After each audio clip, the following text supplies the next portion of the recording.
Diri dito, diri ang part na may gagamot.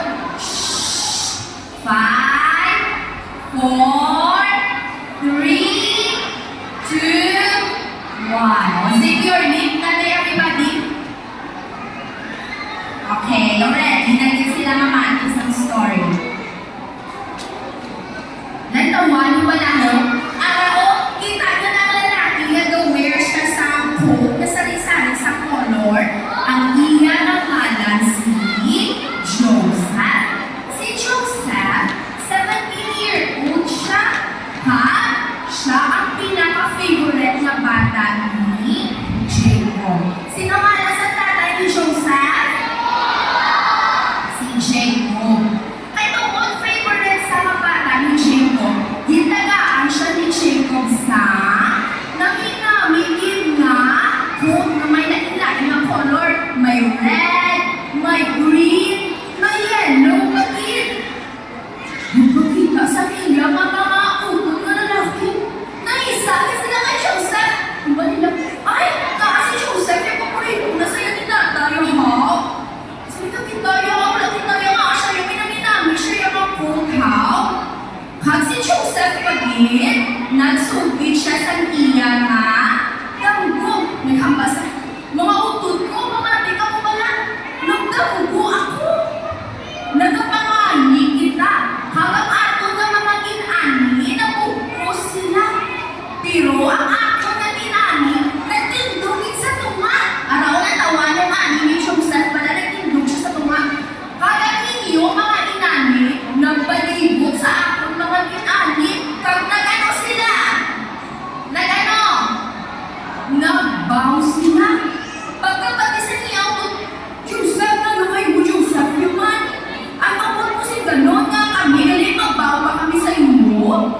Tingnan ka babalik siya, may isa pa rin ko katanggo. Nagtanggo ako nga, may 11 na stars, may sun.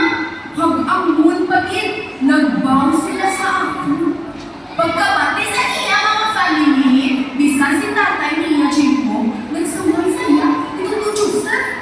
Ano po si ganon nga? Kami ni nanay mo magbaw pa kami sa inyo.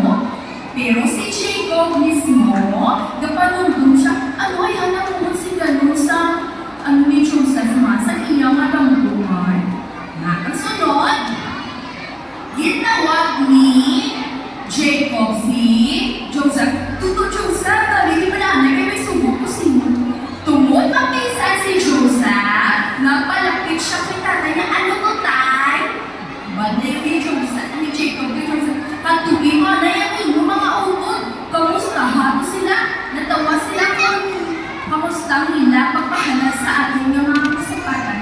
Ha? Nagpati si Joseph sa kay tatay ng Jacob.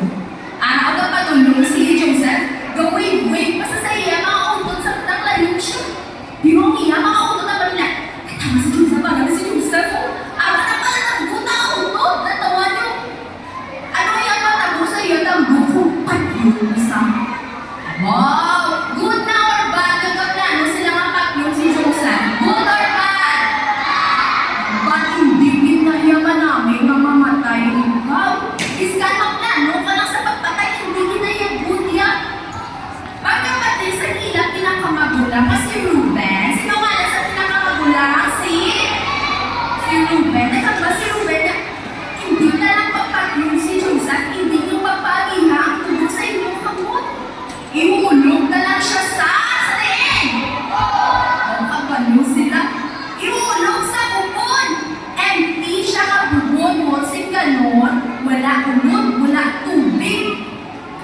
Kaya gano'n ni Ruben, gano'n wasolya si Joseph, kag ibalik sa